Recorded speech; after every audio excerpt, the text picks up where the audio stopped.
Hello বন্ধুরা, কেমন আছো সবাই? আশা করি সবাই অনেক অনেক ভালো আছো। আর স্পেশালি আজকে একটা স্পেশাল জিনিস নিয়ে আমি ভিডিও করছি। আর সেটা হচ্ছে আগামী ভিডিওতে আমি বাংলাদেশের বন্ধুদেরকে বলেছিলাম যে কলকাতার রাস্তাঘাট এমন, তো বাংলাদেশের রাস্তাঘাট কেমন।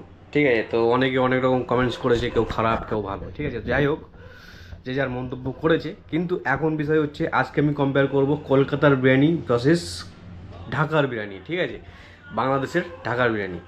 তো বিষয় হচ্ছে কলকাতার বিরিয়ানি অনেক লাইট হয়। ঠিক আছে, এবার 100 থেকে 1000 টাকা অবধিও পাওয়া যায়। ঠিক আছে, আর বড়ো বড়ো হোটেলগুলো বাদ দিলাম, মানে যেগুলো তোমার হচ্ছে কী বলে, যেরকম হায়াত আছে, তারপরে আইটিসি, রয়্যাল বেঙ্গল আছে, এগুলো বাদ দিলাম। ঠিক আছে, এগুলো আমি কখনো জানি দাম জানিও না কীরকম প্রাইস হবে, তো এগুলো নিয়ে আমি কম্পেয়ার করছি না। ঠিক আছে, নর্মাল রেস্টুরেন্টের কথা বলছি।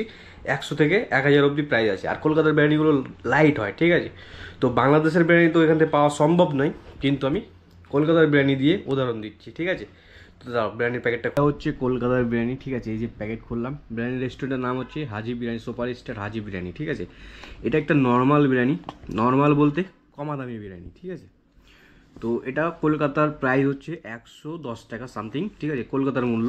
কিন্তু এখানকার বিরিয়ানিতে তোমার হচ্ছে স্যালাড দিয়ে দেয়, এই যে স্যালাড, শসা আর পেঁয়াজ, আর সাথে এই যে বিরিয়ানি। ঠিক আছে, কলকাতার বিরিয়ানিগুলো অনেক লাইট হয়। ঠিক আছে, লাইট মানে মশলা কম দেওয়া থাকে। ঠিক আছে, প্রচণ্ড পরিমাণে মশলা কম দেওয়া থাকে।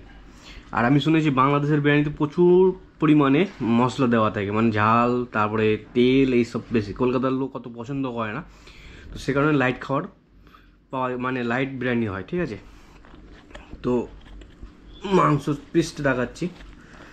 যথারীতি এটা চিকেন বিরিয়ানি। তো এই যে মাংসের পিস, একটা লেগ পিস দিয়েছে। ঠিক আছে, সাইজটা দেখতেই পাচ্ছ। আর এখানে আরেক পিস দিয়েছে, একটা প্লাস এই। ঠিক আছে, 100 টাকার বিরিয়ানি।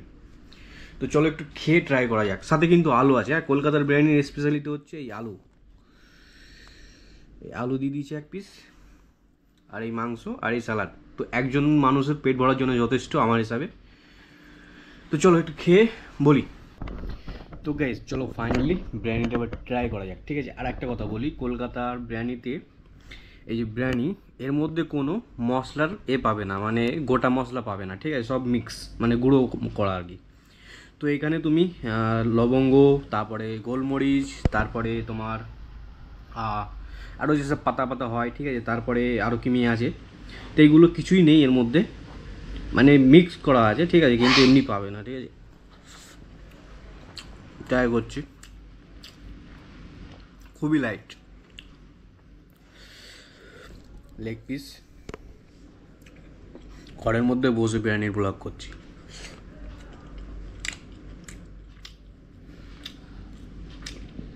মশলা যদিও বা আসে ঠিক এই সাইজে, বুঝতেই পারবে না।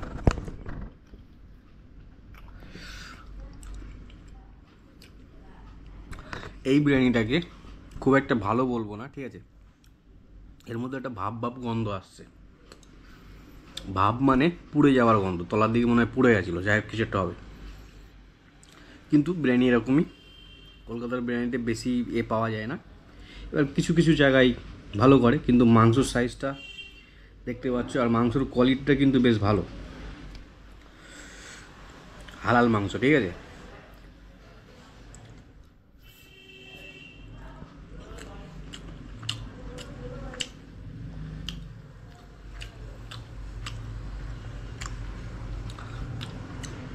বেশিরভাগ লোকেরই লাইট খেতে পছন্দ হয়। তো তোমরা অবশ্যই জানিও বাংলাদেশের ঢাকার বিরিয়ানি কেমন হয়। ঠিক আছে, আর আমি কলকাতা থেকে তো ঢাকার কম্পেয়ার করতে পারবো না, কারণ ঢাকার বিরিয়ানি এখানে পাওয়া যায় না। ঠিক আছে, আর যদি কেউ জেনে থাকো যে কোথায় পাওয়া যায়, তাহলে অবশ্যই গিয়ে আমি একদিন ট্রাই করবো। বাট আপাতত আলু দিয়ে কলকাতার বিরিয়ানি খাই।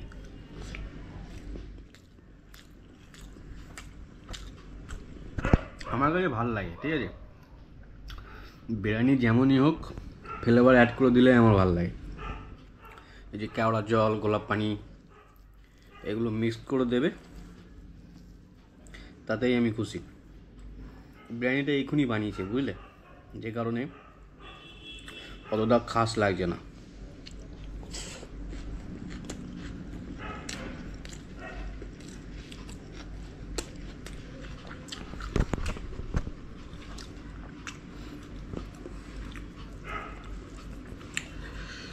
এটাই হচ্ছে কলকাতার বিরিয়ানি।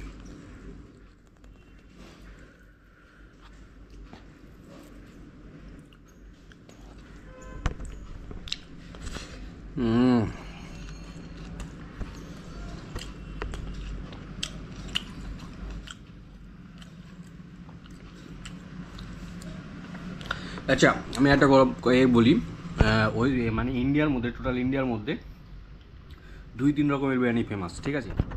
তার মধ্যে তোমার হচ্ছে হায়দ্রাবাদি বিরিয়ানি এক আছে, 2 অওধি বিরিয়ানি বা লখনৌ বিরিয়ানি, ঠিক আছে, উত্তরপ্রদেশের বিরিয়ানি। আর এটা হচ্ছে কলকাতা বিরিয়ানি। এর বিশেষত্ব হচ্ছে আলু। ইন্ডিয়া আর কোথাও আলু পাওয়া যায় না বিরিয়ানিতে, ঠিক আছে?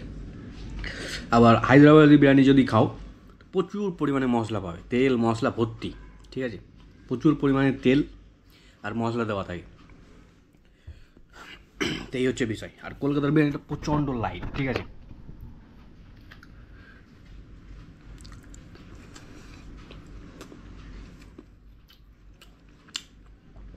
আমার তো ভালো লাগে। আমি জানি না বাংলাদেশের বিরিয়ানি কেমন, অবশ্যই কমেন্টস করো। আর হ্যাঁ, আর একটা জিনিস, যেটা হচ্ছে চুই ঝাল, ঠিক আছে? আমি অনেক ভিডিওতে দেখেছি যে চুই ঝালের মাংস, চুই ঝালের ভুনা কিমি হয়, ঠিক আছে?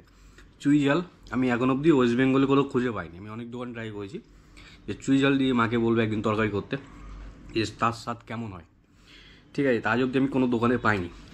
তো চুই ঝালের কি বিরিয়ানি হয় সেটা আমাকে জানিও, ঠিক আছে? আবারও তো এই ভিডিও থেকে বিরিয়ানি নিচ্ছি, টাটা বাই বাই। আর তোমাদের সবাইকে কলকাতায় বিরিয়ানি খাওয়ার জন্য আমন্ত্রণ জানাচ্ছি, টাটা। অবশ্যই কমেন্টস করো।